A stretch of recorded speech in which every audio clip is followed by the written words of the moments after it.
Let's go to the hotline. Papa Shasky. God, this Let's show ask is Papa devolving Shasky. in front of our eyes. But I'm doing great right now. So since your son opened this up, he opened up this please can don't ask my dad about this he called Evan Giddings the missionary sex of broadcasting, which is totally It was unfair. a joke. Totally unfair. Him and Grandy, they do a great They're job. so much more buttoned up than me. It was a joke. Missionary sex. Come on, Papa Shasky. You're an exciting guy. Well, there's the old adage: you may not be as good as I once was, but I'm good once as I ever was. Dude, you and these old jokes. The last time I heard that, I fell off my dinosaur. I mean, come on, Dad. What I wanted to bring up is two things. A shout out to Paul Taboni. I really hope that the Giants should have gotten rid of Farhan. Like you say, Bonte, it's never too late. Never too late. They should have picked up, and he's within the organization for years. And you would think that these Giants owners, whoever they are, right, could take a lesson from Joe Lacob. Joe Lacob the other day was so classy on your show. I mean, just epitomize the word class and what you do about how you run a business, how you run a team. You're striving every year to win championships. You're not just putting fannies in the seats. Mm-hmm. I mean, it's just, these guys could take a lesson from him. Yeah, too bad that, he doesn't want to get into baseball. And, I know he's going with the female league, which is great. That's a good thing. But I just want to say that Lacob interview was second to none, guys. Thank you. Appreciate Pops, it. He was really good. You're out there walking around now, huh? You're going to be running in no time, chipping and putting soon, huh? Well, I got a tea time for Monday. That's a lie. Hey, you're walking better than I was up the BART stairs this morning, man. I was huffing and puffing, man. You're moving and grooving in the hospital. Yeah, I don't know where your guys' new studio's at, but when I get better, I'll have to come in studio and give you guys check out your new dig. Absolutely. No, how about were you able to watch the Warriors game last night? I didn't, but listening to that guy call in, first thing about it's the first preseason game. He's worried about Sabonis we could have told you 2 years ago Sabonis didn't have a move at the hoop, right? I mean that's as plain as anybody can see. What do you think over the course of the summer he picked up a hook shot or some other move to the basket? I mean, these guys, I don't get it, and they're always going to be second class to the Warriors. Absolutely. Warriors are second to none as far as basketball franchises go. Hey, Pops, I know you wanted to shout out before you get on going because everybody out at the summit yesterday who I was running to, they all were sending their prayers and their thoughts and everything, and it really meant a lot. Even Joe Lacob did. Yeah, even Joe Lacob said it. It was really cool. So anybody that's out there that you want to shout out, I know you were talking about the people at CMC. I got to ask you, Pops, real quick before you go. Look, I've always wanted a street named after me. That's a little quiet thing. Yeah. Like, I wanted a street. I really? think that's really cool, right? That's cool. Papa Shasky, how cool was it to see the SF Baseball Academy right down Gary Street? Yeah. Have your name up there. I lived over there for 12 years. That, to me, was like, okay, Papa Shasky, the Shaskys made it. Yeah. That's a mama, I made it moment. And it brought a tear to my eye, because it just showed how much love the Bay Area, the Roasters, all Joe's friends and everybody has for my health. And I'm going to do everything I can to get back in action. So I do, again, thank everybody here at CPMC and everybody for their love and support in this matter. So I just want to give you guys a shout out. Love you guys. Love you, Pops. Too, Papa Shasky. Love you too. He's walking. Stay strong, dude. And hey, I got your text about the documentaries. I'm definitely on them. I've been playing too much Madden. I've been playing too much Madden lately. I've been in my video game bag.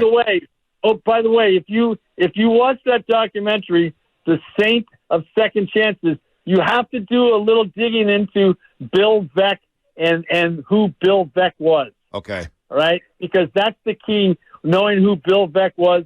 He started with the Cubs. He's the one that planted the ivy against the cement, the brick wall. So you have to do a little bit of work. Read up on Bill Veeck and how many teams he owned. It's a great story. It might pull at your tear strings a little at the end, but it's a great story. I love it. Love it. See you, Pops. Love ya. All right, guys. You guys have a great day. All right, you too. Papa Shasky here on the Monday Ross on 95.7. Sounding better and better. He sounds better and better every single day. Every single day as you're listening to 95.7 The Game. KGMG FM and AC1 San Francisco. Always live on the free Odyssey app. Download the Odyssey app and favorite 95.7 The Game for the best and most up-to-date sports coverage. And do not forget, you can also watch us every single day on our YouTube and Twitch streams, sponsored by our very good friends at First NorCal Credit Union. Just log on and search 95.7 The Game. Be sure to like and subscribe to the channel while you are there. Shout out to the Comcast Business Text line as well. I see your jokes. I see your takes. I see everything about it. Steph Curry, 16 points in the fourth quarter yesterday to score 30 in the preseason game. But a lot of conversation about the Warriors in the upcoming season. And we know Steph's special. And that will to win, to get number 5. You heard the passion for Joe Lacob. I want 5. I need a championship. Here's what Lacob said about that. I think he was surprised, shocked, if anything. And he's told the story several times about when it happened, and he was kind of stunned by it. But I think he was, it didn't take him long to sort of figure out that this is something, if he could help make work, makes a change. Look, he gets a chance to win a championship. Yep. And that's the one thing he hasn't done. Every team Chris Paul has ever been on, I think they average is 10 games better when he's on. Right. So I expect to see something like that here this year as well. But he hasn't won a championship. And I think he knows that he has an opportunity here. Obviously he's getting older, dwindling years, there are opportunities to do that. He's got a chance to do that. And we need that one. We need that championship. We need it badly. We need it badly. You banged the table. Here's on getting Steph. We got a window here. We've got to try to win another title. And I really badly want to see Steph and our guys, Clay and Draymond, get another one. LeBron's got 4. Yep. They got 4. Yep. Let's get 5. Let's seed him to 5. Right, Thank you. Tell Lacob, all he wants to do is win. He wants to make money too, but the number one priority, he emphasized it over and over and over again. It's winning. Have you ever heard of a man by the name of Winston Churchill? Oh, yeah, I think that rings a bell. Okay. He has a famous quote that has been read over and over and over and over again. Overplayed? History is written by the victors. Yeah. And this has been the LeBron era. Would you agree? Well, since 2014-15, I believe it's been the Steph era. Well, and that's where I'm going with this. If he gets a 5th, I think we're going to rewrite the history. And I think the history is going to be grounded in facts. And the facts are Steph Curry would have 5 rings. Yep. Steph Curry will have done it with one team. Steph Curry would have done it, basically with one organization, not jumping around and hop-stepping and taking all the resources from a place and then leaving them high and dry. It will be the interpretation of what he means to the sport of basketball and the evolution from, I'm talking tiny tot hoops, all the way through what we see now and how the modern game has changed. Not that LeBron doesn't have an imprint. I'm just saying I think we're going to rewrite history, and I think this is going to be the Steph era. Well, Lacob talked about his if he value. can win one more. If one more, it will submit the Steph era. Right now, I still believe we're in the Steph era. From 2014-15, when he won that first MVP, look at what he's done since that time, and LeBron James. Steph has 2 MVPs. LeBron has none. Wow. Steph Curry has a Finals MVP. I get LeBron has 2. Steph Curry's got 4 championships. LeBron has 2. And one would say one was a Mickey Mouse ring. Well, some people will say it was the hardest championship to ever win in basketball. But those are all people on the LeBron James clutch payroll. Head coach at the Golden State Warriors said it was the hardest trophy ever. Yeah, he was just being nice. I call cap on that. Yeah, I mean, what does he know about winning titles? Coaches lie. Yeah. I'm not calling Steve Kerr a lie, but we've seen shed ahead and told us to our face. I don't know if I'm going to be alive on Sunday. Yeah, exactly. Lacob can't begin to describe Steph's value to their organization. He put into words how important he is, how impressive he is, how much I admire him, respect him. He is a phenomenal human being. He's a great friend as well. I try not to say that kind of stuff or do that because you never know. A player on your team, Monte Ellis, look back, we were friends with him, and things happen. But Steph Curry is an amazing individual. He's been a great leader of this team, albeit a quiet leader perhaps, but he leads how he leads. And he's been an incredible player. I expect him to have a fantastic year this year. I love the way he and Chris Paul have bonded. I want him to be with us organization, obviously, for a very, very long time, even beyond his playing years. So he's going to be around this organization for a long time. And the dynamic between Chris Paul and Steph Curry, Willard yesterday at the summit threw it around. It's like, how excited are Chris Paul and Steph Curry, how's that dynamic? And I don't remember the exact question. But I don't worry about Chris Paul and Steph Curry. Great players figure it out. LeBron James, Dwayne Wade figured it out. Magic and Kareem figured it out. Pippen and Jordan figured it out. Kobe and Shaq, despite them breaking up, at one point figured it out and won 3 straight championships and went to 4 straight NBA finals. All right?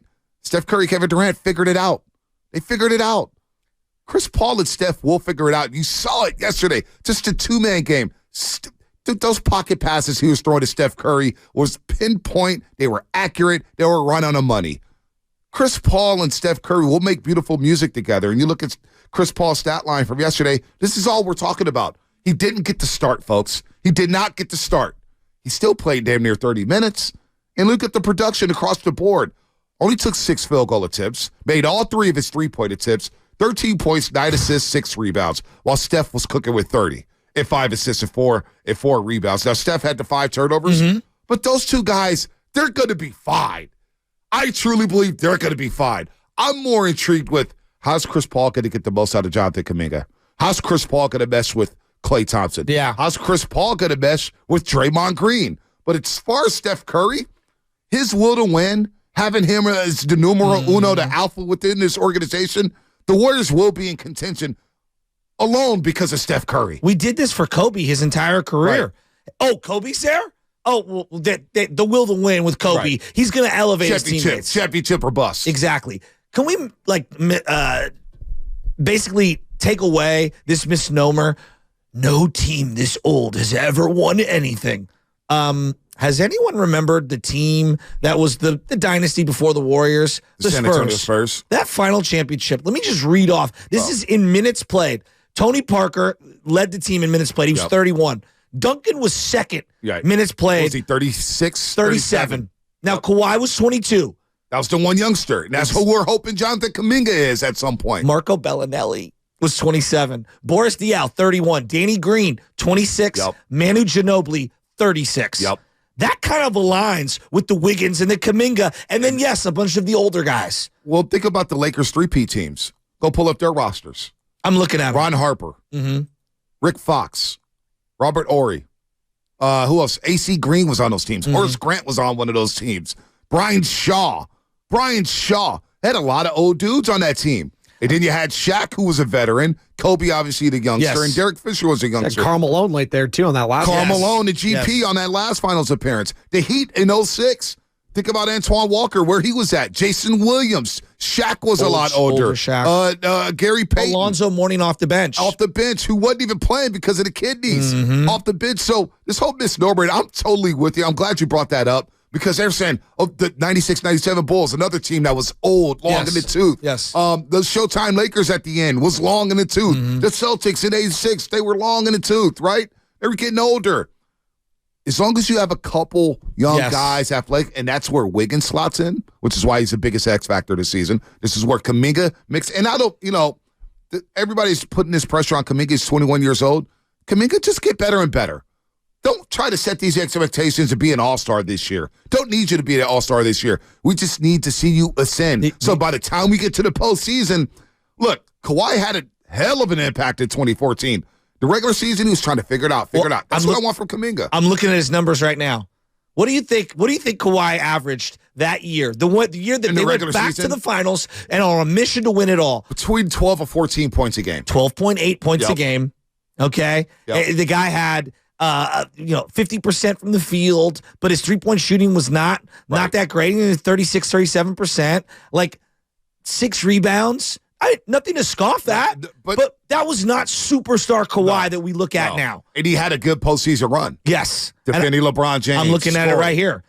In the playoffs, all his numbers went up. Every single one of his numbers went up. But B, here's the thing. He was not asked to carry the load. He was asked to supplement and pick and choose in spots and have a game or two each round. That's all you're looking for. That's all right? You need. And when you have grizzled vets, I can't go. Tim Duncan played 74 games that final season if they won it all. And you know what? 74. And they just played the right way. So the Warriors' IQ as a team, Mm-hmm. their mindset, their IQ is going to win them a couple games just off IQ alone. Knowing how to be in this position, knowing, like, they've seen every scenario in the basketball game in the playoffs. The adverse situations, being down 3-2 on the road with a game 6. They've been there, done that. Well, and I also think that, like, when I look at the roster for the Spurs, and I'm saying to myself, they really didn't have an Andrew Wiggins. Like a dude in his prime, like Kawhi was coming into his prime, but they didn't have a guy like him. Andrew Wiggins, to me, is the X factor because Andrew Wiggins is the athleticism that this team desperately needs. But simultaneously, he flies under the radar, doesn't demand the spotlight, doesn't demand the touches, can pick and choose his spots. And I think as much as we talk about, the spacing with Steph and Clay and CP3, Andrew Wiggins is going to feast. Yeah. You talked about it 2 years ago. These are the best shots he'll ever get. Now, what do you think? Yeah, I know. And you see him yesterday, 7-10 from the floor, hit a nice little mid-range jumper late in that basketball game, and he's guarding De'Aaron Fox. Even if De'Aaron Fox is beating him to the layup, he's making Fox work. So now on the defensive end, if Fox wants to take the challenge and step up on Steph Curry, those legs are a little wobbly because Wiggins is making him work. So Wiggins is the most important to me. And then you slide in Clay, you slide in Kuminga. I think there's a lot of like to the basketball team, to this basketball team. I'm not here to hear about the age. That's my point. So 888-957-9570. To Shasky's point, does age matter with this basketball team? Are we overrating the age of this basketball team?